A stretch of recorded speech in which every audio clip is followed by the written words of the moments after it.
mundo misterioso, un estilo de vida desconocido, criaturas que ya no existen, personas que vivían cientos de años y supuestos gigantes que caminaban sobre la tierra. Una época que despierta la curiosidad de muchos. Claro, estamos hablando de la era prediluviana. La Biblia registra el periodo antes del diluvio en los primeros capítulos del libro de Génesis. Según el texto bíblico, en la era prediluviana, la civilización humana alcanzó grandes logros, pero también perpetuó una cultura de pecado. ¿Cómo era la vida de las personas en aquel tiempo? ¿Qué hacían? ¿Qué sucedió en el mundo antes del gran diluvio? Es exactamente sobre esto de lo que hablaremos en este video. La primera familia antes del diluvio fue la familia de Adán. Después de ser expulsados del jardín del Edén, Adán y Eva se establecieron y tuvieron hijos e hijas. Como se sabe, el primer hijo de la primera pareja fue Caín, pero Caín también fue el primer asesino del mundo antediluviano. Él mató de forma cobarde a Abel, su propio hermano. Después de su terrible pecado, Caín recibió una marca de Dios y construyó una ciudad en la tierra de Nod. Caín nombró a esta ciudad con el nombre de su primer hijo, Enoc. Esta ciudad antediluviana es la primera ciudad mencionada en la Biblia en Génesis capítulo 4. A diferencia de lo que afirman teorías extrabíblicas, la Escritura explica claramente que el hombre fue creado por Dios como un ser racional y moralmente capaz. Esto significa que, aunque el hombre experimentara un tipo de evolución intelectual a medida que adquiría conocimiento y desarrollaba nuevas tecnologías, bíblicamente no hubo un proceso evolutivo como especie, como defienden algunas teorías científicas. Esto se aclara mucho cuando miramos los relatos bíblicos sobre el periodo antediluviano. Como se dijo, Caín, el primer ser humano nacido en la tierra, era lo suficientemente desarrollado para edificar una ciudad, y sus descendientes, a su vez, fueron responsables de grandes invenciones, por ejemplo, Jabal, Jubal y Tubal-Caín. La sociedad antediluviana aprendió a habitar en tiendas, a criar rebaños de ganado, a desarrollar las artes con el uso de instrumentos musicales y a forjar herramientas a través del trabajo con cobre y hierro. En el tiempo de Noé, la Biblia muestra cómo el hombre ya tenía la capacidad y los recursos necesarios para construir una gran arca conforme a las instrucciones divinas. Aunque la Biblia no proporciona muchos detalles sobre cómo fue ese periodo, queda claro que en el mundo prediluviano hubo un fuerte desarrollo tecnológico y cultural. Una pregunta muy frecuente sobre el periodo prediluviano concierne a la duración de este periodo, es decir, ¿cuánto tiempo duró el mundo prediluviano? La verdad es que la Biblia no explica cuánto tiempo duró este periodo, pero muchos estudiosos creen que el tiempo transcurrido entre la creación y el diluvio pudo haber sido mucho mayor que el resto de toda la historia bíblica. Han sido hechos muchos intentos de datar este periodo, pero todos sin éxito. De hecho, el único registro que proporciona algún dato cronológico sobre este periodo es el que está presente en la lista genealógica de Génesis capítulo 5. Sin embargo, es improbable poder establecer fechas exactas a partir de este registro, simplemente porque ese no es su propósito. Las genealogías bíblicas están más interesadas en el establecimiento de linajes que en la definición de datos cronológicos. Incluso, algunas de estas listas genealógicas pueden ser representativas y no exhaustivas.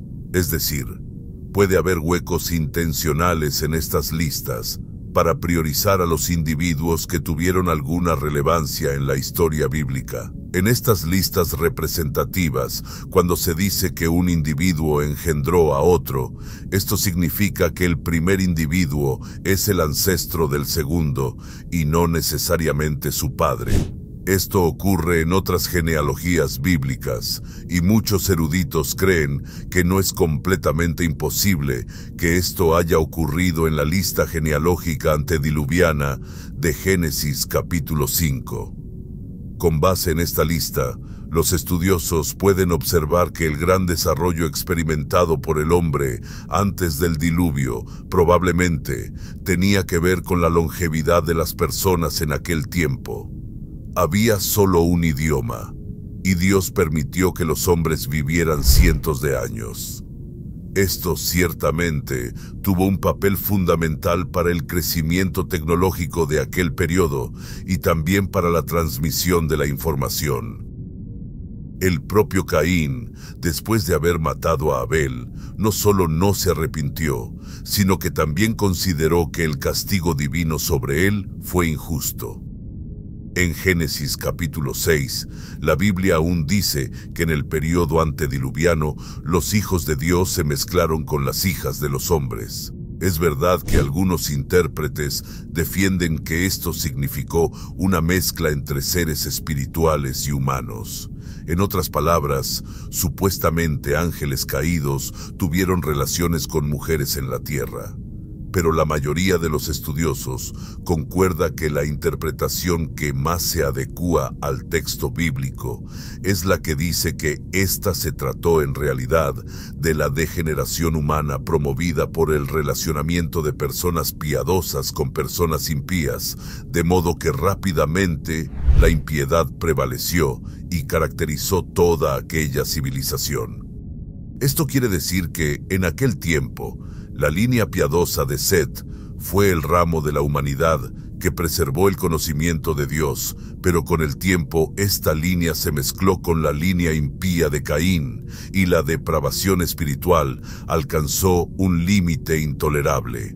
De esta mezcla incluso surgieron los Nefilim, que eran los hombres valientes y de gran fama en la antigüedad. Pero en el periodo antediluviano también vivieron personas que realmente estaban comprometidas con el Señor. Abel, por ejemplo, fue el primer mártir que continuó siendo recordado como un ejemplo de fe hasta en los tiempos del Nuevo Testamento. Enoc fue otro que tuvo una relación tan cercana con Dios que acabó siendo trasladado para no ver la muerte. Y por último, fue en aquel periodo que Noé también nació, creció y se desarrolló como hombre. La Biblia registra que en los años finales del periodo antediluviano, Noé fue la excepción, una persona que continuó temiendo al Señor. El texto bíblico dice que la familia de Noé fue la única en ser paupada cuando la paciencia de Dios consideró intolerable la situación de depravación generalizada de aquella civilización. Y fue así que el periodo llegó a su fin, con el derramamiento de la ira de Dios y la destrucción de la tierra.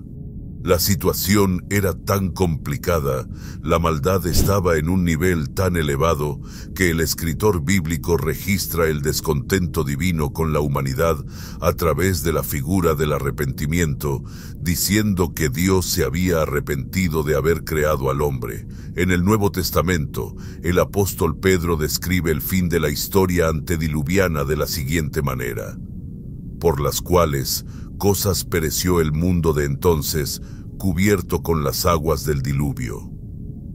Pero todo lo que sucedió en aquel tiempo sirve de alerta para nosotros, porque el propio Señor Jesucristo dijo que en los últimos días de la presente era, el estilo de vida prediluviano se repetirá.